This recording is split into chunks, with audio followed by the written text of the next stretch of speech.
तो ये है यातो, जिसे गॉड ऑफ वॉर भी कहा जाता है। काफी सालों पहले यातो ने गॉड होने के बावजूद भी बहुत से लोगों को जान से मारा था। यही वजह है कि यातो को सभी गॉड्स के बीच में सबसे डेंजरस माना जाता है। लेकिन फिलहाल किसी वजह से यातो ने ये सारे काम छोड़ दिए हैं और वो अब लोगों के बीच ही रहकर नॉर्मल गॉड की तरह सबके विशेष पूरे करता है। लेकिन सबसे बड़ी दिक्कत तो ये है कि यातो को बहुत से लोग जानते ही नहीं, जिसकी वजह से बेचारा सड़क पे आ चुका है।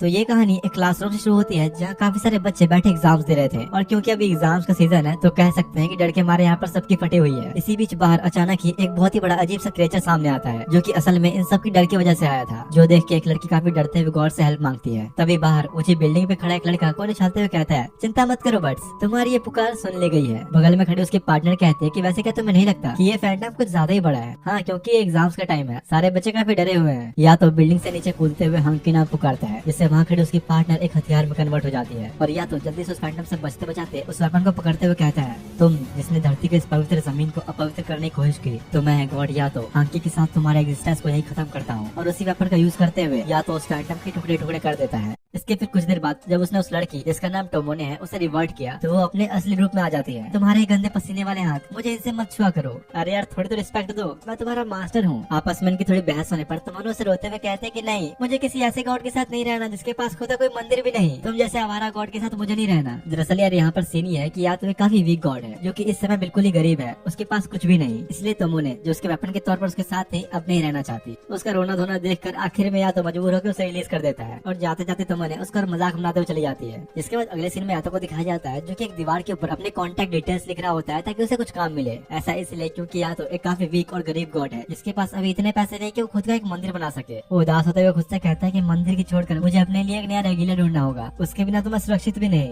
असल में इस वर्ल्ड में रेगुलर गॉड्स के वेपन को कहते हैं, जो कि एक ह्यूमन फॉर्म में होती है। जैसे कि टोमोने थी, वो उदास बैठा ही था कि अचानक एक कॉल आता है। कॉल करने के लिए आपका शुक्रिया, डिलीवरी गॉड या तो आपकी सेवा में हाजिर है। क्या मिलॉर्ड मिसिंग है? वैसे मैं बता दूं कि मिलॉर्ड कोई इंसान नहीं, एक बिल्ली का नाम है, जिसके पूरे शहर में पोस्टर छपे हुए हैं और 3 लड़कियां उसी के बारे में बात कर रही होती हैं। गॉड यातो को बिल्ली को ढूंढने का काम मिला है। वो 3 लड़कियां आपस में गॉड्स के बारे में बात करने लगती हैं, जिसमें से एक का नाम था ह्योरी, जो कि एक मार्शल आर्टिस्ट गॉड की बहुत बड़ी फैन है। यहाँ तक कि उसने तो अपने गॉड की वीडियो भी डाउनलोड की हुई है। हाँ, मुझे पता है कि सुनने में काफी अजीब है। यही यातो भी उस बिल्ली को ढूंढते हुए घूम रहा होता है, और चलते चलते उसकी नजर ह्योरी पे पड़ती है। उसे ऐसा लगता है कि या तो उसे देख रहा है, लेकिन असल में वो उस बिल्ली मिलॉर्ड को देख रहा था, जो कि ठीक ह्योरी के पीछे ही थी। या तो ये देखते तेजी से उस बिल्ली की तरफ बढ़ता है। तभी ह्योरी आके उसे बचाने के लिए जल्दी से धक्का देती है, क्योंकि सामने से काफी स्पीड में एक बस आ रही थी। एक्सीडेंट होने की वजह से काफी सारे लोग भी इकट्ठा हो जाते हैं। तो ह्योरी उठ के उसे कहते हैं कि आखिर तुम सोच क्या रहे थे, अभी मरने वाले थे तुम। हाँ, लेकिन एक बार जरा तुम उस तरफ तो देखो। असल में हुआ ये कि ह्योरी उस एक्सीडेंट से बच नहीं पाई और पूरी तरह से जख्मी हो चुकी है। उसकी सोल भी बॉडी से बाहर आ गई है। जिसके बाद अब सीधा शाम का सीन दिखाया जाता है, जहाँ पर ह्योरी एक हॉस्पिटल में आई हुई थी, और वो भी जिंदा। सामने खड़े उसके डैड उसे कहते हैं, तुम्हें चिंता करने की अब कोई जरूरत नहीं। ये एक चमत्कार ही है कि तुम्हें एक बस से टक्कर लगने के बाद भी ज्यादा कुछ नहीं हुआ। थोड़ी देर बाद ढंग से होश में आने पर वो पूछती है कि आखिर उस लड़की का क्या हुआ जो मेरे साथ था। सब कंफ्यूज हो जाते हैं कि भला किसकी बात कर रही है ये, क्योंकि ह्योरी के अलावा उन्हें और कोई भी वहाँ नहीं मिला।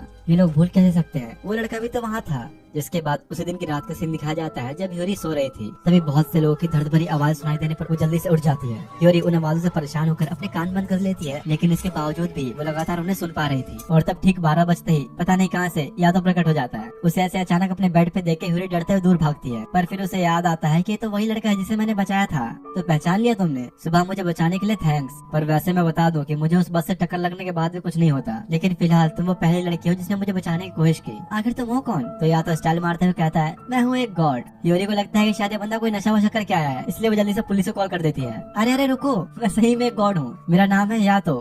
क्या? लेकिन मैंने तो आज तक ऐसे किसी गॉड का नाम नहीं सुना। ये सुन के बेचारे को काफी बड़ा झटका लगता है। हाँ, मैं मानता हूँ कि मुझ जैसे हमारा गॉड को कोई नहीं जानता, लेकिन शायद तुम्हें ये बात पता होनी चाहिए कि आने वाले टाइम में मैं इस यूनिवर्स का सबसे पावरफुल और रिस्पेक्टिव गॉड बनूंगा, जिसके काफी सारे भक्त भी होंगे। या तो मन ही मन ये बातें सोच के अंदर ही अंदर काफी खुश हो रहा था। जिसके बाद थोड़ा सीरियस मूड में आके वो कहता है, वैसे आज की रात बहुत खतरनाक होने वाली है, मैं बिना किसी रेगिला के यहाँ नहीं रुक सकता। और एक हीरो टाइप स्टाइल मारते हुए खिड़की से कूद के चला जाता है। जिसके बाद अगले दिन जब ह्योरी स्कूल आती है, तो बस यातो के बारे में सोच रही थी कि क्या वो सच में कल रात हॉस्पिटल में आया था या बस वो एक सपना था। शाम में घर जाते हुए रास्ते में ह्योरी को उसी बिल्ली का पोस्टर दिखता है, तो वो सोचती है कि शायद अगर वो इस बिल्ली को ढूंढेगी तो या तो भी उसे मिल जाएगा। और वो हर एक जगह पर उसे ढूंढने की कोशिश करती है, लेकिन कुछ मिलता नहीं। दूसरी तरफ इधर अपना गॉड या तो भी कैट फूड लेकर मिलॉर्ड को ढूंढ रहा होता है। थोड़ी देर बाद अचानक ही उसकी नजर मिलॉर्ड के ऊपर पड़ती है, जो बिना कुछ के भाग के उसके पास आ जाती है। या तो सोचता है कि आखिर ऐसा क्या हुआ, और इतने में आस पास काफी सारे आई बॉस जैसे दिखने वाले फैंटम्स आ जाते हैं। या तो जल्दी से बचते बचाते भागते हुए खेत में आता है, जहाँ एक और बड़ा सा फैंटम उसका इंतजार कर रहा था, और या तो क्या आता है उस पर अटैक करने लगता है। मिलॉर्ड को बचाने के लिए वो जल्दी से उसे अपने कपड़ों के अंदर छुपा के जैसे तैसे फैंटम से लड़ने की कोशिश करता है। या तो अपना वेपन एक्टिवेट करने का ट्राई करता है, पर उसे फिर याद आया कि उसके पास से कोई रेगिलिया ही नहीं है, और अब इससे पहले किया तो उस फैंटम का शिकार बन जाता। ह्यूरी आके बचा लेती है और उसे साइड में खड़ा करके जोश जोश में आके लड़ने चली जाती है, पर आखिर में बेचारी खुद ही फंस गई। तभी वो अपने फेवरेट मार्शल आर्टिस्ट के मूव्स याद करते हुए उस पर एक जोरदार अटैक करती है, जो कि सही में काम कर गया। लेकिन ये इतना भी कोई खुश होने वाली बात नहीं, क्योंकि फैंटम्स इतनी जल्दी हार नहीं मानते, इसलिए या तो जल्दी से मौका देखते ही ह्यूरी को लेकर निकल जाता है। या तो कि पूरी लाइफ में ऐसा पहली बार हुआ है कि किसी ने एक्चुअल में उसकी जान बचाई है। सुनो तुम, बहुत हो गया, अब मुझे अपने सवालों के जवाब चाहिए।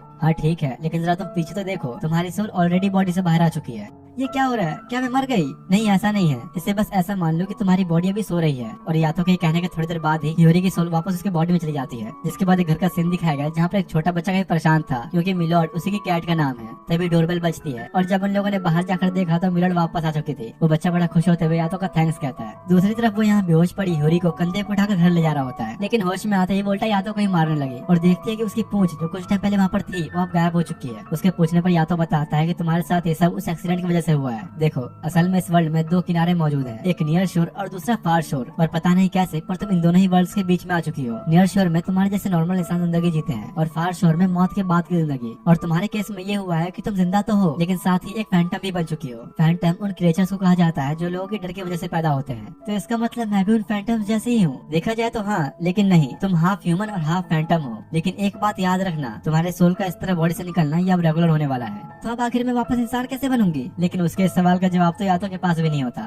तुम तो एक गॉड हो ना, कुछ तो बताओ। तो या तो अपनी 5 उंगली दिखाई कहता है, अगर विश पूरी करानी है तो पैसे देने पड़ेंगे। तो क्या अब गॉड्स भी पैसे लेने लगे? वो भी 50,000? इतने पैसे नहीं है मेरे पास। अरे मैं एक देवता हूँ और ये बात तो सब जानते हैं, देवताओं को सिर्फ 5 इनका कॉइन दिया जाता है। ह्यूरी भी थोड़ी कंफ्यूज हो गई कि भाई ये कैसी सर्विस है गॉड्स की, पर फिर उसके 5 इनका कॉइन देने पर या तो कहता है, तो बर्ड्स तुम्हारी विश सुन ली गई है। जिसके बाद अब ऐसे ही कुछ दिन बीत जाते हैं और एक दिन ह्यूरी अपनी बॉडी को छोड़कर बाहर निकले घूम रही होती है। थोड़ी दूरी पर ही जब उसे फैंटम्स दिखते हैं तो उसे याद आता है कि यातो ने बताया था कि ये मॉन्स्टर जैसे दिखने वाले फैंटम्स हर जगह होते हैं, अंधेरे में, छुपे आसमान में, उड़ते हुए, और तो और यहाँ तक कि लोगों के साथ साथ भी। वो हर तरह के रूप और रंग के होते हैं, लेकिन क्योंकि वो दुनिया के दूसरे किनारों के क्रिएचर्स हैं, तो उन्हें जो देख सकते हैं वो सिर्फ बच्चे, जानवर और हम यानी स्पिरिट्स। तभी ह्यूरी को दूर से एक अजीब सा कोहरा दिखाई देता है, जो देख के वो सोचती है कि शायद इसे कहते हैं डार्क कोहरा, जिसे फैंटम्स अट्रैक्ट होते हैं। वो ये सब सोच ही रही थी कि उसे याद आता है कि यातो ने तो 2 हफ्ते से उसे कांटेक्ट ही नहीं किया। दूसरी तरफ इधर अपने गॉड भाई साहब ट्रेन में अपने काम के एडवर्टाइजमेंट करने बिजी होते हैं और साथ ही साथ कॉल पे ह्यूरी की गालियों को भी सुन रहा होता है। उससे मिलने के लिए ह्यूरी उसे कहती कि मुझे तो अब शक होने लगा है, तुम सच में एक गॉड हो भी या नहीं। तो या तो एकदम से उसके सामने प्रकट हो जाता है। तो अब तुम्हें क्या लगता है, कोई इंसान ऐसा कर सकता है?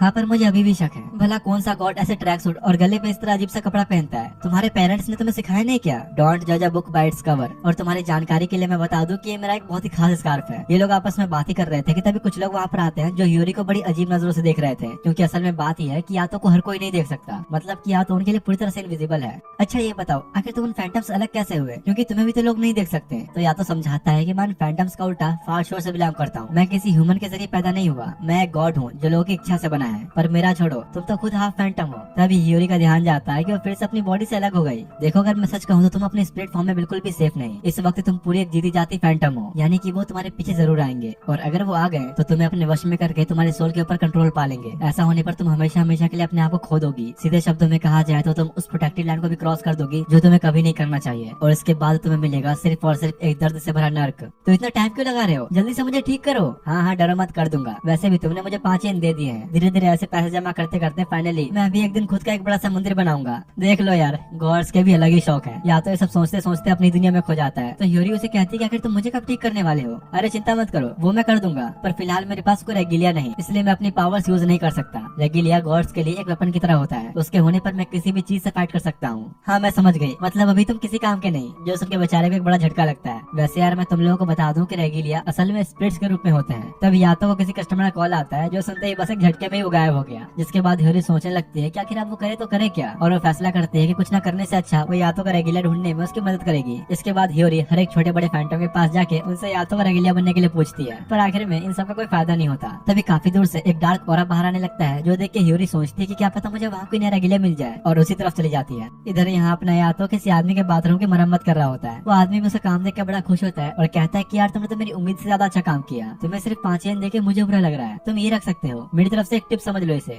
अब तुम लोग सोच रहे होगे कि यातो को तो कोई देख नहीं सकता, तो भला ये आदमी कैसे देख पा रहा है? ऐसा इसलिए क्योंकि यातो को सिर्फ वही लोग देख सकते हैं जिन्हें वो दिखाना चाहता है, यानी कि सिर्फ कुछ गिने चुने लोग। इसलिए तो बेचारा पैसे कमाने के लिए सब पार्ट टाइम जॉब भी क्या करता है, या तो अपना काम खत्म करके किसी और गॉड के मंदिर में आकर आराम ही कर रहा होता है कि तभी उसे हियोरी का कॉल आता है, जो उसे बताती है कि जल्दी आओ, मैंने तुम्हारे लिए एक रेगुलर ढूंढ लिया। जो सुनते ही बस एक सेकंड में या तो वहाँ पहुंच जाता है, पर एक रेगुलर के बदले उसे सामने दिखता है एक बड़ा सा खतरनाक फैंटम, जिसे जान बचाने के लिए दोनों जल्दी से भागने लगते हैं। अरे बेवकूफ, तुम्हें किस एंगल से बुक रेगुलर दिखा? तुम देख नहीं सकती ये कितना खतरनाक फैंटम है। हाँ लेकिन तुमने ही तो कहा था डोंट जज a book by its cover. अरे पागल, मैं मरने के लिए बोलूंगा तो मर जाओगी क्या? तभी हियोरी भागते हुए ध्यान देती है कि वो फिर से अपनी बॉडी से बाहर आ चुकी है, जिसके बाद वो फैंटम तेजी से उन पर लगातार अटैक करने लगता है और दोनों जैसे तैसे हो सके उसे बचने की कोशिश करते हैं। हियोरी को लगता है कि शायद वो अपने इस स्प्लिट फॉर्म में बहुत कुछ कर सकती है और यही सोच के अकेले ही लड़ने चली जाती है। फिर यहाँ पर होना क्या था, वो फैंटम उल्टा उसे ही खाने वाला था, लेकिन आखिरी मौके पर यातो आके बचा लेता है। इसी बीच गलती से उसका हाथ फैंटम के मुंह में चला गया था, तो जैसे तैसे वो उसका एक छोटा सा हिस्सा काट के जल्दी से वहाँ से निकलता है। कुछ देर बाद अब जब दोनों बच के एक सेफ प्लेस पे आ जाते हैं तो हियोरी देखते है कि यातो के हाथ से काफी सारा खून निकल रहा है। वो हेल्प करने की कोशिश करती है, लेकिन यातो मना करते हुए कहता है कि मुझे छूना मत, वरना तुम भी इसकी चपेट में आ जाओगी। ये इंसानों जैसा खून नहीं, गॉड्स के लिए एक तरह की अपवित्रता है। अगर इसके ज्यादा फैलने से पहले से खत्म नहीं किया गया तो ये अंदर ही अंदर मुझे खाता रहेगा।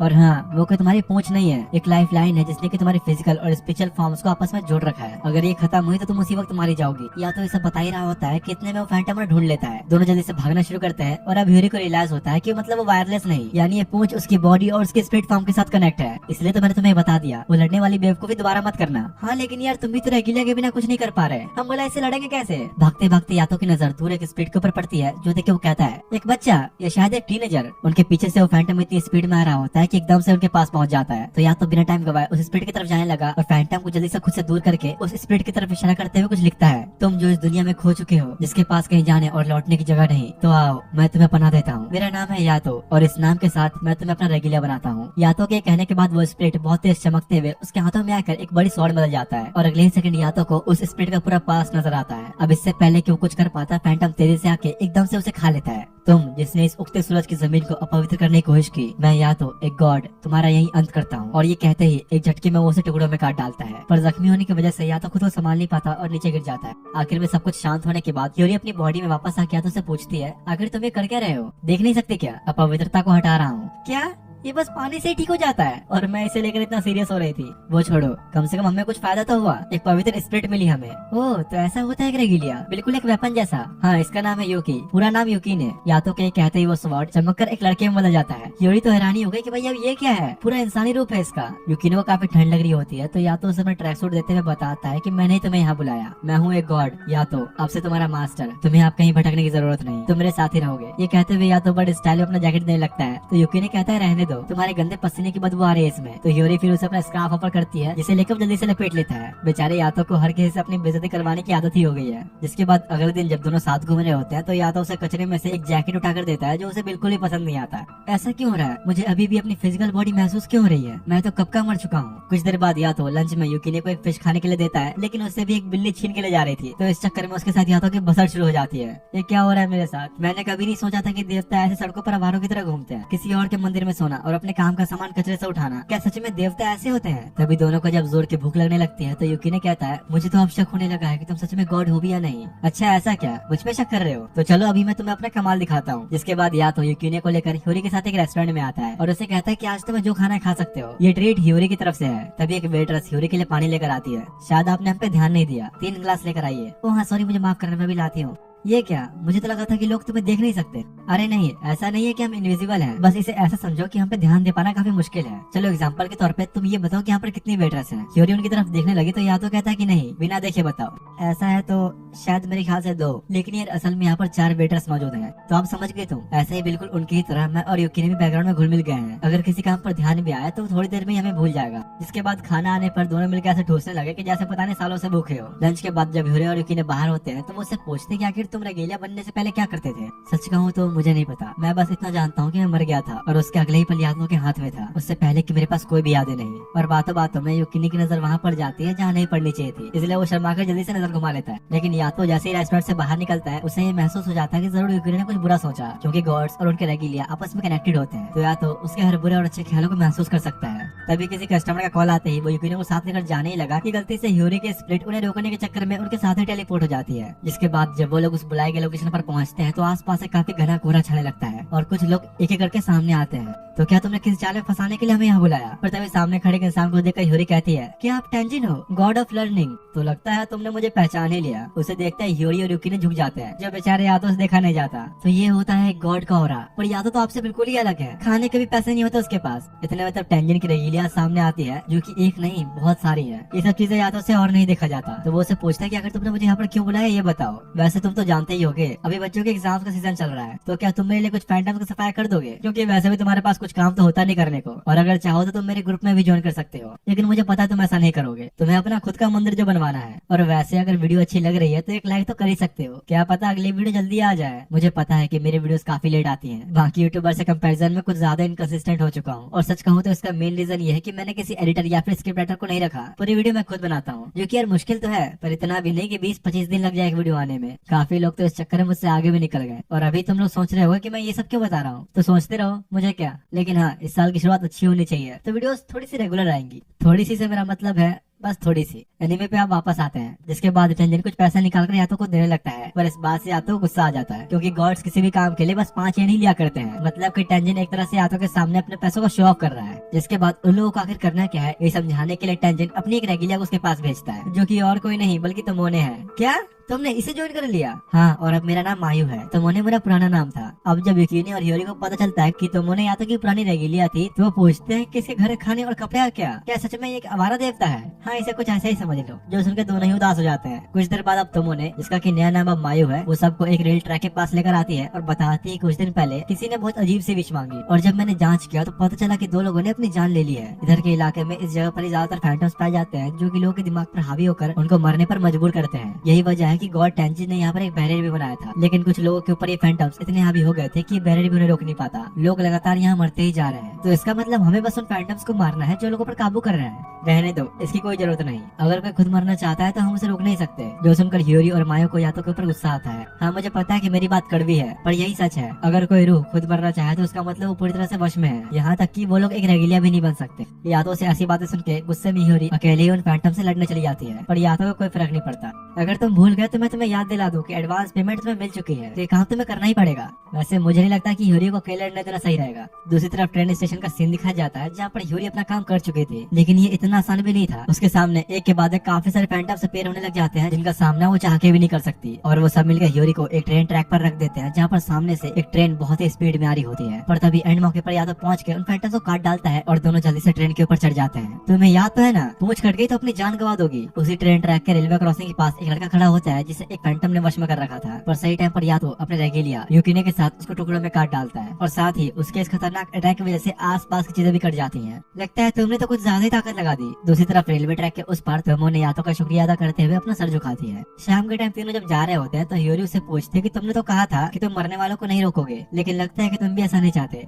है ना? तुम गलत हो। मैं बस किसी को इन लोगों के सामने मरने नहीं देना चाहता। और यातो का इन लोगों से मतलब युकिने और तोमोने जैसी रेगिलिया से है, क्योंकि उन सब ने खुद की जान नहीं ली, मतलब वो और जीना चाहते हैं। इसलिए यातो किसी भी दूसरे इंसान को इन लोगों के सामने मरने नहीं दे सकता। उसकी बातों को ढंग से समझने पर ह्यूरी रोने लगती है, तो यातो को लगता है कि जरूर युकिने ने ही कुछ किया होगा। रात में आप दोनों एक मंदिर में आते हैं, जहाँ युकिने को काफी ठंड लग रही होती है, तो यातो उसे वही कचरे से उठाई हुई जैकेट लाकर देता है। तो अब बेचारा गरीब का बच्चा क्या ही करे। वैसे आज तुमने अपने पहले दिन के हिसाब से काफी अच्छा काम किया, मतलब मैं तुम्हें लेकर बिल्कुल सही था। जिसके बाद युकिने सो जाता है और एक लड़की उन्हें दूर से देख रही होती है। सोते हुए या तो अपने सपने में डूबा था, जहाँ वो इस वर्ल्ड का सबसे पॉपुलर गॉड बन जाता है और सब लोग उसके ही भक्त बने होते हैं। वो इतना खोया हुआ था कि गुस्से में युकिने ही उसे लात मार के नीचे फेंक देता है। सुबह सुबह ह्यूरी दोनों के लिए ब्रेकफास्ट लेकर आती है, पर युकिने के साथ मिलकर वो भी यातो के सपने का मजाक उड़ाने लगती है। तो लगता है तुम्हें दिखाना ही पड़ेगा कि एक गॉड क्या कर सकता है। मेरे सपने अब सच होने वाले हैं, क्योंकि मैंने ये जो खरीदा, उस औरत ने मेरा हाथ देखकर कहा कि इस मटके पर सिर्फ मेरा नाम लिखा है, यही मुझे अमीर बनाएगा। जो सुनकर दोनों कहते हैं कि लो भाई, एक गॉड के साथ ही स्कैम हो गया। यातो ने और भी कई सारी चीजें खरीदी थी और उसे लग रहा था कि बस अब इसी से मेरे सपने सच हो जाएंगे। लेकिन इतनी बकवास सुनकर युकिने और ह्यूरी गुस्से में उसका मटका ही तोड़ डालते हैं। बेचारा या तो सदमे में चला गया देख के। ये सब फालतू का नाटक छोड़े कम से कम कुछ काम धंधा तो कर लो। अब इसमें मैं क्या करूँ जब मुझे कुछ काम ही नहीं मिल रहा। तो ह्यूरी फिर उसे थोड़ा सा आराम से समझाती है कि कोई ऐसा काम तो होगा ही जिससे तुम और ज्यादा पैसे कमा सको। तो या तो खड़ा होते हुए कहता है, जाओ जाकर अपनी बॉडी लेकर आओ, तुम्हें आज किसी से मिलवाना है। फिर वो ह्यूरी और युकिने को अपने साथ लेकर कहीं पर आता है। दोनों कंफ्यूजन में ही होते हैं कि आखिर हम लोग यहाँ पर करने क्या आए हैं। और तभी या तो किसी को आवाज लगाता है और अगले ही सेकंड अचानक एक लड़की आके यातो के गले लग जाती है। उन दोनों को अपनी आंखों पर यकीन नहीं होता कि भाई उन्होंने क्या देख लिया। तो यार इससे मिलो, ये है कोफुको, मेरी प्यारी गर्लफ्रेंड। जो सुनकर उन दोनों को एक बड़ा झटका लगता है कि भाई ये कैसे हो गया। कोफुको, दरअसल मुझे तुमसे एक एहसान चाहिए। हाल ही में मैंने इस बच्चे को अपना रेगिलिया बनाया, पर तुम तो जानते ही हो मेरे हालात कैसे हैं। मैं उसे इस ठंड में कुछ गर्मा गर्म खिलाना चाहता हूँ, पर देखो मुझे, मैं तो उसे पहनने के लिए ढंग के कपड़े भी नहीं दे पाया। उसके सामने या तो और ज्यादा ड्रामा करने के लिए मगरमच्छ के आंसू बहाने लगता है, तो बेचारी कोफुको से अपने बीएफ की हालत देखी नहीं जाती और उसे कुछ पैसे दे देती है। यातो की तो भाई किस्मत ही चमक गई। तो ये करना था इसे। इसको घटिया इंसान कहना भी घटिया शब्द की बेइज्जती है। इतने में अंदर से एक आदमी आके यातो को एक लात मारता है। मैंने कहा था ना तुझे मेरी मिस से दूर रहने के लिए। क्या इनका चक्कर चल रहा है? असल में यार ये आदमी कोफुको का एक रेगिलिया है जिसका नाम है कुरो और इंसानी नाम है दाइगोकू। कोफुको असल में 7 गॉड्स ऑफ फॉर्चून में से एक है। वैसे तुम दोनों बड़े अच्छे कपल हो। ऐसा किसने कहा? हम लोग कपल नहीं, लेकिन तुमने तो अभी थोड़ी देर पहले कोफुको को अपनी मिस कहा था। हाँ, क्योंकि मिस तो बस एक टाइटल है, असल में मेरी मास्टर है। क्या तुम्हें इस बात से कोई परेशानी है? उसका एक गुस्से वाला एक्सप्रेशन देख के दोनों की फट जाती है। पीछे बैठा यातो कहता है, उसकी आंखों में मत देखना, काफी डेंजरस हो सकता है। ये भले ही तुम्हें बाहर से सख्त दिख रहा है, पर बच्चों को देखे पिघल जाता है। जो सुन के गुस्से में दाइगो को फिर से यातो को लात मार के बाहर फेंक देता है। थोड़ी देर तक चारों आपस में मस्ती करते हैं और बातों बातों में कॉफी को बताती है कि या तो वो नहीं जो तुम्हें बाहर से दिखता है, वो सभी गॉड्स में सबसे डेंजरस माना जाता है, तो बच के रहना उससे। ये देखो यार, एक अच्छी खबर, मुझे एक नया काम मिला। और युकीने को घसीटता वो अपने साथ ले जाता है। पर दाइगोकू को ये बात समझ नहीं आती कि आखिर यातो इन्हें यहाँ क्यों लेके आया था। अगले सीन में एक आदमी को दिखाया जाता है जो कि एक बिल्डिंग के छत पे खड़ा अपनी माँ से माफी मांग रहा होता है और तब अचानक यातो प्रकट हो जाता है जिससे दोनों ही नीचे गिर जाते हैं। अरे तुमने उसे धक्का क्यों दिया?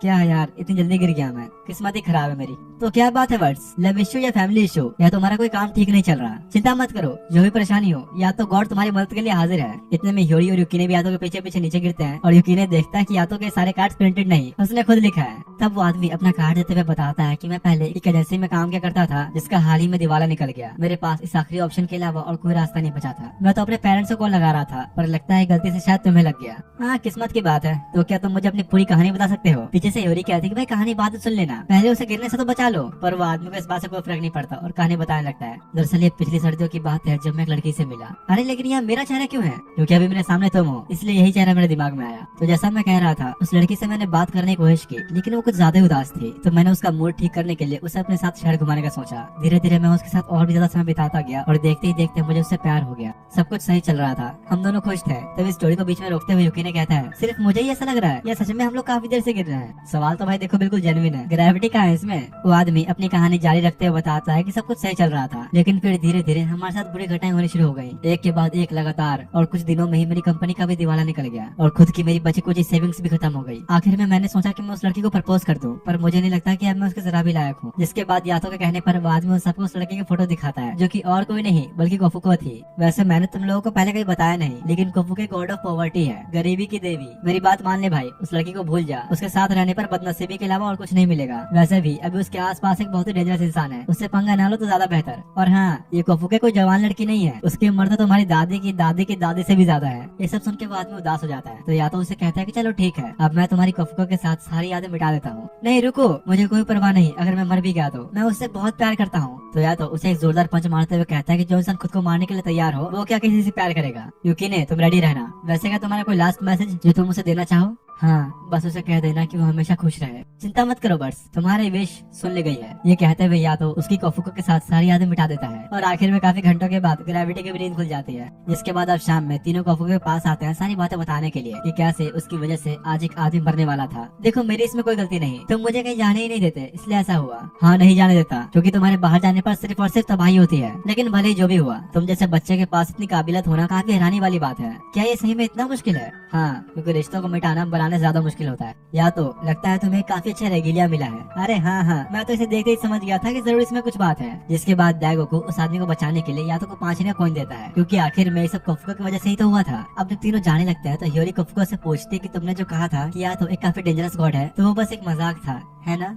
नहीं, ये सच नहीं है, क्योंकि यातो ने काफी पहले एक रेगिलिया को मारा था। उससे मिलने से पहले मैंने उसके बारे में काफी सारी बुरी अफवाहें भी सुनी थी। तुम्हें ये बात याद रखनी होगी कि यातो असल में गॉड ऑफ वॉर है, उसने कई सारे इंसानों को भी मारा है। तो दाइगोकू कहता है तुम इन बातों पर ध्यान मत दो, ये बहुत ही पुरानी बातें हैं, वो मारो या मरो वाला टाइम था। असल में बात यह है कि गॉड्स का एग्जिस्टेंस लोगों के विश्वास की वजह से बना रहता है। बड़े देवताओं के पास काफी सारे भक्त होते हैं जो रेगुलर उनसे विश मांगते रहते हैं, लेकिन ऐसा छोटे देवताओं के साथ नहीं होता, इसलिए वो लोगों की यादों में भी ज्यादा टाइम तक नहीं रह पाते। तो ऐसे हालातों में गॉड्स अपना एग्जिस्टेंस कायम रखने के लिए हर हर किसी की विश पूरी करते हैं, चाहे वो कहीं से भी आई हो, अच्छी या बुरी। दाइगोकू को इन बातों का क्या मतलब है ये तुम्हें आगे चल के समझ में आएगा। कुछ देर बाद ह्यूरी यातो के पास आके उससे पूछती है कि आखिर तुमने मुझे उन लोगों से क्यों मिलाया। वो इसीलिए कि अगर कभी भी मेरे साथ कुछ हो तो तुम सबसे पहले इन लोगों के पास जाना। दूसरी तरफ यूकिने नंदी के पास बैठ के यातो ने जो उसकी तारीफ की उसके बारे में ही सोच रहा होता है, तभी अचानक से उसके सामने एक लड़की प्रकट होती है। तुम्हारी आंखें काफी सुंदर है। यूकिने को कुछ समझ नहीं आता कि ये लड़की यहाँ पर अचानक से आ कैसे गई, लेकिन उसी वक्त यातो आके पूछता है, नोरा तुम यहाँ पर क्यों आई हो? नहीं, मुझे मेरे नाम से बुलाओ, उसी नाम से जो तुमने मुझे दिया था।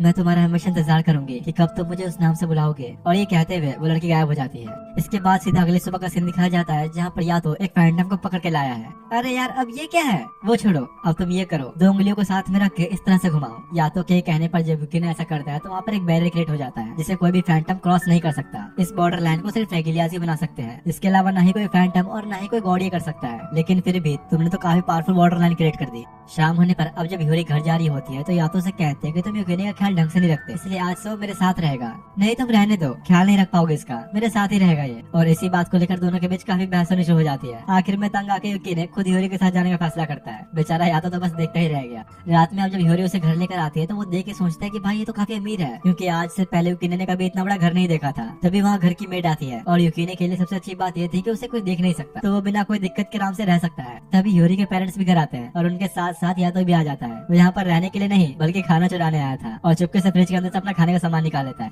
आखिर तुम यहाँ पर क्या कर रहे हो? कुछ नहीं, मैं तो बस थोड़ा खाना लेने आया था। शायद तुम जानते नहीं, पर इस जगह पर रहने से यूकिने के ऊपर फैंटम्स का बहुत ज्यादा खतरा है। मंदिरों में हम लोग सेफ हैं, लेकिन यहाँ पर नहीं। दूसरी तरफ इधर यूकिने नहाने के लिए आया हुआ था और सोचता है कि अगर मैं हमेशा यहीं रहूँ, यातो के पास न जाऊँ तो मेरा क्या होगा? क्या वो किसी और को अपना रेगुलर बना लेगा? कुछ देर बाद रात में जब उसे नींद नहीं आती तो वो ह्यूरी के पास आके पूछता है कि क्या मैं तुम्हारे पास सो सकता हूँ? मुझे अकेले डर लग रहा है। हाँ सो जाओ, मैं तुम्हारे लिए लाइट्स ऑन कर देती हूँ। यूकिने को तो विश्वास ही नहीं होता कि वो सच में एक लड़की के साथ सो रहा है। और थोड़ी देर बाद जब ह्यूरी सो जाती है तो उसके मन में उल्टे सीधे ख्याल आने लग जाते हैं। क्या बात है यूकिने, तुम तो बड़े बिगड़ गए हो। या तो यहाँ पर यूकिने को अपने साथ चलने के लिए समझाने आया था, क्योंकि यहाँ रहने पर उसके ऊपर फैंटम्स का काफी ज्यादा खतरा है। दूसरी तरफ एक बड़े से फैंटम को दिखाया जाता है, जिसे एक लेडी या फिर कह सकते हैं कि एक गॉडेस उसे मार देती है। उसके साथ एक शेर भी मौजूद था, जो कि असल में एक रेगिलिया है। आगे चल के तुम्हें पता लगेगा कि ये लेडी आखिर है कौन। अगले दिन ह्यूरी यूकिने को शॉपिंग पर लेकर आती है, जहाँ उसे कहती है कि अगर तुम्हें कुछ भी पसंद हो तो तुम ले सकते हो। अरे नहीं छोड़ो, फालतू में पैसे क्यों बर्बाद करना, मुझे वैसे भी कोई नहीं देख सकता, तो मैं कुछ भी ले सकता हूँ। और इसी बात का फायदा उठाते हुए यूकिने एक स्केटबोर्ड को लेने लगता है। लेकिन अगर देखा जाए तो ये एक तरह से चोरी ही हुई, इसलिए ह्यूरी उसे स्केटबोर्ड को वापस लेकर रख देती है और यूकिने भी नाराज होकर वहाँ से चला जाता है। इतने में वहाँ पर यातो की एंट्री होती है और ह्यूरी के पास आके वो उसे बताता है कि फिलहाल मैं यूकिने के सारे इमोशंस को फील कर सकता हूँ। ऐसा लगता है कि तुमने उसका दिल दुखा दिया। जिसके बाद वो ह्यूरी को एक पार्क में ले जाकर बताता है कि यूकिने पहले एक इंसान ही था, उसके अंदर इंसानों वाले ही सारे इमोशंस भरे हुए हैं। आखिर में है तो वो एक बच्चा ही, तो इसलिए वो अपने गायब होने का गलत फायदा भी उठा सकता है, शायद चोरी भी करे। और अगर वो कोई गलत काम करता है तो उसका मास्टर होने के तौर पर मैं उसे एक पनिशमेंट दूंगा। ऐसा भी हो सकता है कि मुझे उसकी जान लेनी पड़े। ये सब सुन के ह्यूरी को कफुको की वो बात याद आती है, जहाँ उसने उसे बताया था कि यातो ने काफी पहले एक रेगिलिया को जान से मारा था। ये सोचते ही वो जल्दी से यूकिने को ढूंढने के लिए चली जाती है। दूसरी तरफ यहाँ पर ये सड़कों पर घूम रहा होता है। धीरे धीरे जैसे ही रात का अंधेरा छाने लगा, डर के मारे उसकी फट जाती है और जल्दी से घर की तरफ भागता है। वही रास्ते में यूकिने को रोते हुए एक बच्ची दिखती है, जो कि शायद उसे देख पा रही थी। यूकिने इग्नोर करते हुए जाने की कोशिश करता है, लेकिन वो बच्ची आके उसे पकड़ लेती है, जिसका ये मतलब हुआ कि ये भी एक स्पिरिट है। यूकिने उसे एक पार्क में लेकर आता है, जहाँ वो बच्ची बैठकर अपने पेरेंट्स का वेट कर रही थी। वो ये अच्छी तरह से जानता था कि कोई भी नहीं आएगा, क्योंकि असल में बच्ची मर चुकी है। और उसे समझ नहीं आता कि वो आखिर इसे ये बात बताए कैसे। थोड़े सोचने के बाद जैसे ही यूकिने उसे बताता है कि तुम्हारे पेरेंट्स अब कभी नहीं आने वाले, तो वो लड़की उदास होकर रोते हुए जाने लगती है। उसके उदास होने की वजह से काफी सारे फैंटम सामने आते हैं, जो उसकी सोल को अपने वश में करने लगते हैं। पर सही टाइम पे ह्यूरी भी वहाँ पर पहुंच जाती है और आते ही यूकिने को बॉर्डर लाइन के बारे में याद दिलाती है, जो सुनते ही बिना टाइम गवाए वो एक बॉर्डर लाइन क्रिएट कर देता है। लेकिन अब इसके लिए काफी देर हो चुकी थी। बस कुछ ही देर में उसके सोल को फैंटम्स ने काफी हद तक अपने काबू में कर लिया था। ये सब देखकर यूकिने काफी डर जाता है और उसकी बनाई बॉर्डर लाइन भी मिट जाती है। देखते ही देखते उन फैंटम्स ने पूरी तरह से उस बच्चे को अपने वश में कर लिया। यूकिने के ऊपर एक अटैक होने वाला था, पर ह्यूरी आके बचा लेती है और अगले ही पल वो छोटी बच्ची उनके वश में आकर एक बड़े फैंटम बदल जाती है। तभी यातो वहाँ आता है और दोनों को पकड़ के जल्दी से बचा लेता है। अब हमारे पास ज्यादा टाइम नहीं, इसे यही खत्म करना होगा। जिसके बाद वो यूकिने को वेपन में ट्रांसफॉर्म करके उस फैंटम बनी हुई बच्ची पर अटैक करता है, लेकिन यातो मार नहीं पाता, क्योंकि यूकिने ऐसा नहीं चाहता था। वो अभी कैसे भी करके इस बच्ची को बचाना चाहता है। देखो तो मेरी बात को समझो, अब हम कुछ नहीं कर सकते। फैंटम्स ने पूरी तरह से उसे अपने वश में कर लिया है। हमारे पास ये लास्ट ऑप्शन है, उसे मार के ही आजाद कर सकते हैं। तो अब फाइनली यूकिने न चाहते हुए भी यातो के साथ उस फैंटम को मार देता है। पर इस बात से यूकी ने काफी उदास हो चुका था क्योंकि उसने कभी सोचा नहीं था कि उसे एक बच्चे को मारना पड़ेगा। अगले दिन सुबह जब यूरी नाश्ता लेकर आती है तो उसमें उसे फैंटम्स दिखाई देने लगते हैं, जिससे वो काफी डर जाता है। कुछ देर बाद अब यूकी ने उस स्टोर के पास आकर उन स्केट बोर्ड्स को देखता है जो कि उसे लेने का मन था। क्या फायदा अच्छा बन के जब आखिरी में मुझे बुरी काम ही करने हैं, तो अब मैं बुरा ही सही, माफ करना पर ये स्केट बोर्ड अब मेरा हुआ। दूसरी तरफ यातो को दिखाया गया जो कि एक पेड़ के ऊपर बैठा था, लेकिन तब उसे कुछ फील होता है क्योंकि यूकीने ने उस स्केट बोर्ड को चुरा लिया है। इधर यूरी हर जगह यूकीने को ही ढूंढ रही होती है कि तभी उसे उसके दोस्त मिलते हैं और उन्हें लग रहा था कि यूरी जरूर पागल हो गई है, ये एक ऐसे इंसान को ढूंढने में लगी है जिससे कोई देख नहीं सकता। शाम में अब यूकीने को दिखाया जाता है जो कि अपने चुराए हुए स्केट बोर्ड पर घूम रहा होता है, लेकिन तभी यातो ने आके उसे रोक लिया। तो बताना चाहोगे जरा कि तुम्हें स्केट बोर्ड कहाँ से मिला? वो मुझे ये ह्यूरी ने दिया। और उसी वक्त ह्यूरी भी वहाँ जाती है। या तो पूछता है कि क्या तुमने ही से स्केट बोर्ड दिया? वो यहाँ देखते ही समझ गई थी कि यूकीने ने चुराया है, पर वो नहीं चाहते कि या तो उसे डिवाइन पनिशमेंट दे, इसलिए वो झूठ कह देती है कि हाँ मैंने ही से ये दिया था। वो लोग इस बारे में बात ही कर रहे थे कि तभी शेर के ऊपर सवार वही लेडी वहाँ पर आती है। तो आखिरकार तो मुझे मिल ही गया तो, और ये कहते हुए अटैक कर देती है। मेरी बात सुनो ह्यूरी, जल्दी से यहाँ से चली जाओ और शांत रह के ऐसे बिहेव करो जैसे कि तुम मुझे देख ही नहीं सकती। वो तुम्हें कुछ नहीं करेगी, वो मुझसे बदला लेने आई है। अब तक मैं जितने भी गॉड से मिला ये उन सब में सबसे स्ट्रॉन्ग है। ये है मिशामोन, गॉड ऑफ पनिशमेंट। क्या? लेकिन ये यहाँ पर क्यों आई है? तो या तो कहता है कि अभी हमारे पास है, सब सोचने का वक्त नहीं, जल्दी भागो यहाँ से। और यूकीने को एक वेपन में कन्वर्ट करके भागने लगता है। जैसा यातो ने कहा था, यूरी वैसे ही एक्ट करती है जैसे उसने कुछ देखा ही नहीं। ये हो क्या रहा है? आखिर गॉड ऑफ पनिशमेंट यातो के पीछे क्यों पड़ी है? मुझे जल्दी से कोई हेल्प बुलानी पड़ेगी। दूसरी तरफ मिशामोने अपने रेगेलिया के साथ यातो को ट्रैक करने लगती है, पर किसी तरह बचते बचाते हुए गली में आकर छुप गया, जहाँ पर यूकीने उससे पूछता है, सही में तुम मेरा यूज करके गॉड से फाइट करने वाले हो? तुम चुप रहो, वैसे भी कुछ नहीं जानते। वो बहुत ही ज्यादा पावरफुल है, उसके पास एक नहीं बल्कि कई सारे रेगेलियाज हैं, और इस वक्त वो हम दोनों के ही पीछे पड़ी है, तो तुम्हें कैसे भी करके लड़ना ही पड़ेगा। जिसके बाद यातो और यूकी ने फाइट के लिए उसके सामने आते हैं, लेकिन मिशामोने के अटैक्स इतने पावरफुल होते हैं कि या तो संभाल भी नहीं पाता। और अब इससे पहले कि वो कुछ सोच पाता कि इससे कैसे लड़ा जाए, मिशामोने उसे जकड़ के अपने रेगेलिया कुजुमा का इस्तेमाल करते हुए गन फायर कर देती है। पर किसी तरह यातो ने जल्दी से स्वॉर्ड निकाल के उस बुलेट को बीच से आधा कर दिया। मिशामोने का रेगेलिया कुजुमा भी हैरान था कि भला इसने ये कैसे किया। जिसके बाद वो गुस्से में यातो के साथ फिजिकली लड़ने के लिए आती है। तुम बच नहीं सकते, इस बार मैं तुम्हें अपने किसी भी रेगेलिया को मारने नहीं दूंगी। क्या? ये क्या कह रही है? या तो तुमने एक रेगेलिया को मारा, लेकिन क्यों? तुम थोड़ी देर अपना मुंह बंद नहीं रख सकते क्या? दूसरी तरफ इधर ह्यूरी को दिखाया जाता है जो कि भागकर कोहुको और दाइगोको के पास मदद मांगने के लिए आती है। प्लीज उसकी मदद करो, गॉड इज ऑफ पनिशमेंट मिशामोने यातो के पीछे पड़ी है, वो आज उसे मार के ही रहेगी। देखो मैं समझती हूँ, पर ये उन दोनों का आपसी मामला है, इसमें हम कुछ नहीं कर सकते, क्योंकि यातो ने काफी पहले मिशामोने के रेगेलिया को जान से मार डाला था। पर ये सुनने के बाद भी ह्यूरी उनसे लगातार यातो की मदद करने के लिए रिक्वेस्ट करती है। चलो ठीक है, मैं तुम्हारी हेल्प कर दूंगी और तुम्हें इस विश को पूरा करने के बदले पैसे देने पड़ेंगे। तो ह्यूरी इसके लिए भी मान जाती है। ठीक है, तो डील पक्की हुई। जिसके बाद ह्यूरी यातो को ढूंढने के लिए अपनी बॉडी से बाहर आती है। क्या बात है, ये लड़की ऐसा भी कर सकती है। और क्योंकि ह्यूरी एक स्पिरिट होने के साथ साथ आधी फैंडम भी है, तो बहुत जल्दी ही यातो के लोकेशन का पता लगा लेती है। दूसरी तरफ इधर अपने गॉड भाई साहब मिशामोने से किस तरह बचते बचाते एक जंगल में आके छुपे होते हैं। यूकी ने पूछता है कि आखिर क्या वजह थी कि तुमने उसके रेगेलिया को मारा? बस इतना समझ लो कि मुझे उसे मारना पड़ा, इसलिए मारा। अच्छा, तो अगर मैंने कोई गलती की या तुम्हारे काम के लायक नहीं रहा, तो क्या तुम मुझे भी मार डालोगे? बकवास बंद करो अपनी, ये फालतू की बातों का टाइम नहीं है मेरे पास। और इसी बात को लेकर दोनों के बीच झगड़ा होने लगता है। लेकिन इतने में मिशामोने भी वहाँ जाती है। या तो ऑलरेडी काफी इंजर्ड हो चुका था, पर आज जिंदा बचने के लिए उसे लड़ना ही होगा। अब इससे पहले कि मिशामोने अटैक करती, कोफुको और दाइगोको पहुंच जाते हैं और बिना टाइम गवाए कोफुको जल्दी से दाइगोको का यूज करते हुए एक बड़ा पोर्टल क्रिएट करती है, जिसके अंदर से एक साथ कई सारे फैंटम्स बाहर आते हैं। मिशामोने का रेगेलिया कुजुमा उसे पीछे हटने के लिए कहता है, लेकिन वो नहीं मानती और अपने लायन से यातो पर अटैक करवाती है। वो ऑलरेडी इतना इंजर्ड हो चुका था कि कुछ भी नहीं कर पाता। पर उसी वक्त नोरा अपीयर होती है। तुमने मेरे मास्टर को चोट पहुंचाने की हिम्मत भी कैसे की? वो उस लैंड के ऊपर अटैक करके थोड़ी देर के लिए उसे रोक लेती है। और क्योंकि अभी मिशामोने हर तरफ से घिर चुकी है, तो कुजुमा उसे कहता है कि हमें वापस चलना होगा, इनके सामने अभी हम टिक नहीं सकते हैं। उसके रेगेलिया लाइन की हालत भी काफी खराब हो चुकी थी, तो ना चाहते हुए भी उसे पीछे हटना पड़ता है। और जाते जाते कुजुमा यातो की तरफ झुक के उसे थैंक्स कहता है। उसने ऐसा क्यों किया ये तुम्हें आगे पता चलेगा। पर इतने बड़े हंगामे की वजह से ह्यूरी काफी परेशान हो जाती है, क्योंकि हो सकता है कि मिशामोने यातो के ऊपर दोबारा अटैक करे। साथ ही यूकी ने भी अभी काफी उदास था, तो वो खाना नहीं खाता। दूसरी तरफ यातो को दिखाया जाता है जहाँ पर उसे कंधे पर गहरी चोट आ चुकी थी, यानी कि वो अपवित्र हो चुका है और कोई आसपास उसकी हेल्प करने के लिए भी नहीं। तभी नोरा वहाँ आती है। मास्टर, मैं हमेशा आपके साथ हूँ, जब भी आप चाहो मैं आपकी रेगेलिया बनने के लिए तैयार हूँ। इधर यहाँ मिशामोने को दिखाया गया जो कि अभी यातो के बारे में ही सोच रही थी, पर कुजुमा अपनी पूरी कोशिश करता है कि वो ज्यादा यातो के बारे में ना सोचे, क्योंकि अभी एक और बड़ी प्रॉब्लम सामने है। कोफुको के क्रिएट हुए पोर्टल से काफी सारे फैंटम्स बाहर आ चुके हैं, और क्योंकि ये सब एक तरह से उसकी वजह से हुआ था, तो इसलिए उन्हें खत्म करने की जिम्मेदारी मिशामोने अपने ऊपर ले लेती है। और इस काम के लिए उसके पास एक बड़ी रेगेलिया आर्मी तैयार है। यही वजह है कि मिशामोने मोस्ट पावरफुल गॉडेस है। अगले दिन सुबह ह्यूरी यूकीने को ब्रेकफास्ट देने जाती है, पर जब वो आवाज लगाने पर भी कोई रिप्लाई नहीं देता, तो वो अंदर चली जाती है, जहाँ अपने अपने गॉड यातो लेट कर आराम फरमा रहे हैं। तुम जिसे ढूंढने आई हो वो यहाँ नहीं है। सुबह सुबह ही वो टेंजन के पास चला गया। अरे तो तुमने उसे रोका क्यों नहीं? क्यों रोकता भला, मुझे उससे कोई मतलब नहीं, तुम चाहो तो ढूंढने जा सकती हो। ये सुनते ही हियोरी जल्दी से भागते हुए टेंजन के पास आती है, जहाँ वो उसे बताते हैं कि हाँ युकिने आया था और उसने मुझसे रिक्वेस्ट भी किया था कि मैं उसे अपने साथ रख लूं, लेकिन मुझे उसे मना करना पड़ा क्योंकि ऐसा करने से युकिने भी नोरा बन जाता। ये नाम सुनते ही हियोरी हैरान होते हुए इस बारे में पूछती है कि आखिर नोरा है क्या, क्योंकि उसे अब तक ये लग रहा था कि नोरा उस स्पिरिट का नाम है। देखो, अगर कोई रेगिलिया जिसका पहले से ही कोई और मास्टर है पर इसके बावजूद उसने किसी और गॉड के साथ काम किया तब उसे नोरा कहा जाता है। यानी कि जो रेगिलियाज अपने मास्टर को धोखा देते हैं वो नोरा बन जाते हैं। ये सुनकर हियोरी को उस लड़की नोरा के बारे में याद आता है जिसके ऊपर तो कई सारे सील्स थे, यानी कि उसने काफी बार अपना मास्टर बदला है। इधर यहाँ यातो को दिखाया जाता है जो अभी तक अपना घाव जिसे गॉड्स अपवित्रता मानते हैं उसे अब तक साफ नहीं कर पाया और उससे कल रात वाली नोरा की बात याद आने लगती है जब वो यातो को उकसा रही थी कि वो उसे अपना रेगिलिया बना ले। दूसरी तरफ हियोरी युकिने को ढूंढते ढूंढते काफी थक चुकी थी और उसे ऐसा लगता है कि सब खत्म हो गया, पर तभी सामने नजर आती है मिशामुने। ये यहाँ क्या कर रही है? मुझे जल्दी यहाँ से निकलना होगा। और जैसे ही वो जाने की कोशिश करती है पीछे से कुजुमा आ जाता है। तो मैं सही था, तुम उन्हें देख सकती हो। यूरी उसे देख के काफी डर गई तो भागने की कोशिश करती है, लेकिन कुजुमा एक स्पेल का यूज करके उसे वहीं फ्रीज कर देता है। इतने में ही वहाँ मिशामुने भी आ जाती है जो यूरी को देख नहीं पाती, लेकिन क्योंकि यूरी उसे देख सकती है तो उसके पसीने छूटने लगते हैं और जब वो गॉड को पुकारने लगती है तो उसके दिमाग में सिर्फ यातो का ही चेहरा आ रहा होता है, क्योंकि भाई वो भी तो एक गॉड ही है। और यहाँ पर कुजुमा के स्पेल की वजह से यह कि मिशामुने अभी यूरी को देख नहीं सकती। जिसके बाद जब वो वहाँ चली जाती है तो कुजुमा यूरी से कहता है कि अच्छा होगा अगर तुम इन सब मामले से दूर रहो, नहीं तो मिशामुने तुम्हें भी मार डालेगी।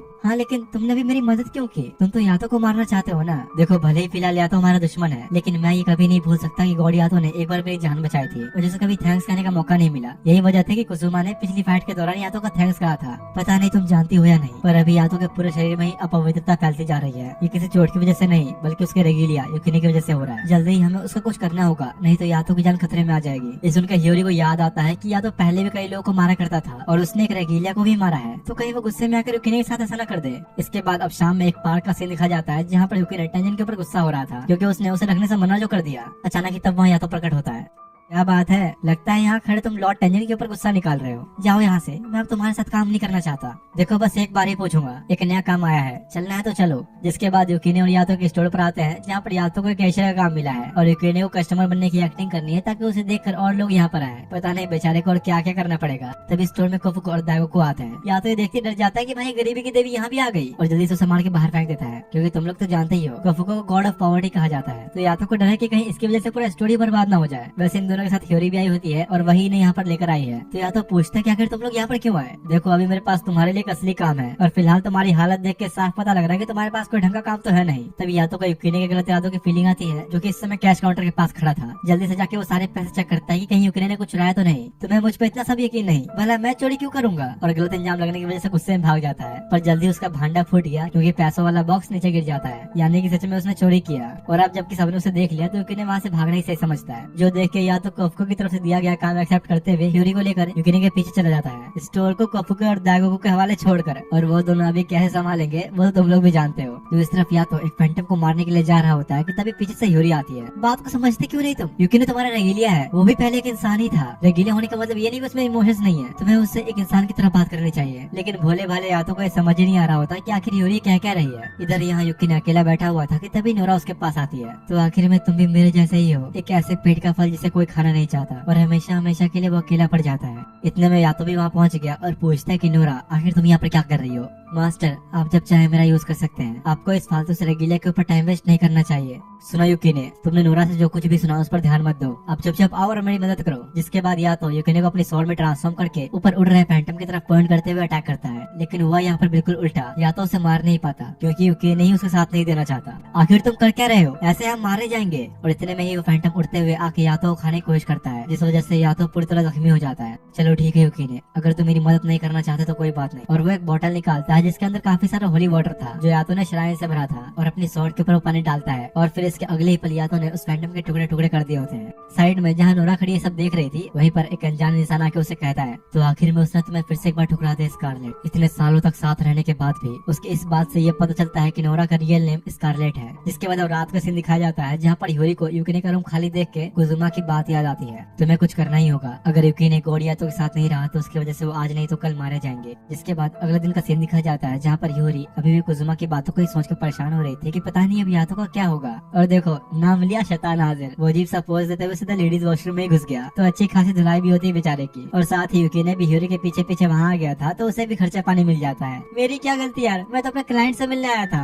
अच्छा तो कहाँ है वो? या तो लात मार के एक वॉशरूम का दरवाजा खोलता है जहाँ अंदर उसका क्लाइंट मनाबू बैठा हुआ था, और क्योंकि भाई वो भी एक गर्ल्स वॉशरूम में आके बैठा है तो ह्यूरी उसे भी अच्छे से धो देती है। उनके पूछने पर मनाबू ने बताता है कि दरअसल मेरे क्लास में काफी सारे बच्चे मुझे हर वक्त बुली करते रहते हैं, वो लोग अभी भी मुझे ही ढूंढ रहे होंगे, इसलिए मैं यहाँ पर आके छुप गया था। मुझे नहीं पता कि ये सब मेरे साथ ही क्यों हो रहा है, वो सब मुझसे ही इतनी नफरत क्यों करते हैं। मनाबू की सब बातें सुनकर यूकी ने गुस्सा आता है कि आखिर ये लड़का इतना कमजोर क्यों है, खुद के लिए लड़ भी नहीं सकता। तुम उसे कमजोर समझना बंद करो, वो भी बिल्कुल तुम्हारी ही तरह है, तुम मुझे भला इसके साथ कैसे कंपेयर कर सकते हो। और या तो उसे गुस्सा होकर वहाँ से चला जाता है। मनाबू ये लो तुम्हारे लिए, अगर तुम्हें भी यूकी की तरह गुस्सा आ रहा है तो उसे दबाओ मत। और या तो उसके कान में धीरे से कोई बात कहता है, चिंता मत करो थोड़ी देर में पता लग जाएगा कि या तो ने आखिर मनाबू को क्या दिया। तुम पागल वागल हो गए हो क्या, तुमने उसे वो क्यों दे दिया, क्या ही फर्क पड़ता है। वैसे भी ये सब अब उसके ऊपर डिपेंड करता है कि वो उसका इस्तेमाल करेगा या नहीं। और इसी के साथ इस एनिमे का पार्ट 1 यहीं पर एंड होता है। अगर नेक्स्ट पार्ट चाहिए तो ज्यादा से ज्यादा कमेंट और लाइक करो। इस वीडियो पर अच्छा रिस्पांस दिखाओगे तो अगला पार्टी बहुत जल्द आ जाएगा। बाकी मिलते थे हम लोग नेक्स्ट वीडियो में, तब तक के लिए थैंक्स फॉर वॉचिंग।